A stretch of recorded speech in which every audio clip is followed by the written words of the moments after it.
Hey guys, what's going on? It's Seth. Today we're going to be playing Overwatch. I'm playing Harambe, the gorilla. Harambe is one of my favorite characters in the game right now. He has a crippling addiction to peanut butter and an affinity towards ripping the legs off of children. So, of course, the proper way to play Harambe is to first destroy all the shit inside of the cage that you're in. Now we're going to throw some hot hellos at our team, harass them a little bit, get them in the mood. Now, Harambe is fairly straightforward.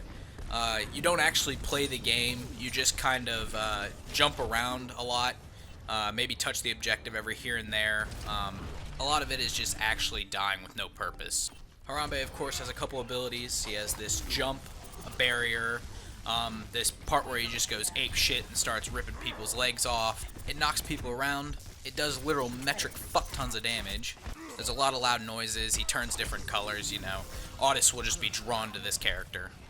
Given Harambe only has 500 health, he's pretty susceptible to most damage. He has a barrier which can actually block damage from most ultimate abilities. Gives him a little bit more to work with since he's such a bullet sponge and just takes damage from literally fucking everything. Now his jump, believe it or not, actually does damage, but nobody really uses it for that purpose. Most of the time they use it just as a means to get around the map really fast or to, most of the time, hop out of a situation they would normally die in. His weapon actually does an incredible amount of damage. It doesn't have to be aimed at all, once again making this character completely autist friendly. Now the actual weapon's lightning can arc to multiple different targets at once, so you could have two people in front of you and be killing both of them at the same time, truly allowing for some interactive gameplay. Of course, Blizzard intended for this character to not actually require any skill to play, so a great way to actually play Harambe is to completely abandon the objective and your team and just take people on solo and assassinate them. Now, of course, I'm going to keep this Genji away from the fight. I don't know if that's actually going to do anything for my team, making it basically a 5v5. This Genji can now not actually join his team because of this. Once again, of course, allowing for some truly interactive gameplay. Harambe has actually an in-depth story. He was part of a lunar colony of gorillas, and these gorillas were genetically enhanced.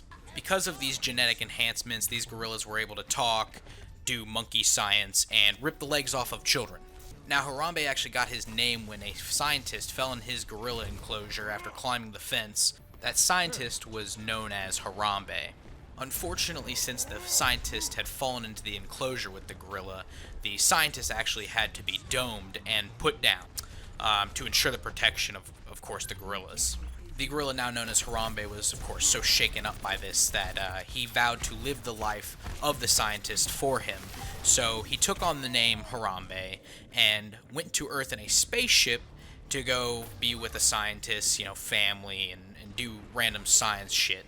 Harambe actually has some hidden lore. He was a rank 1 Hearthstone player, but he played on the EU server, so nobody really remembered his name or even actually gave a shit. As it stands, most people can agree that the character is pretty balanced in this state. There might be problems with having more than one of them on a team. That's still, of course, being figured out. The game is fairly new.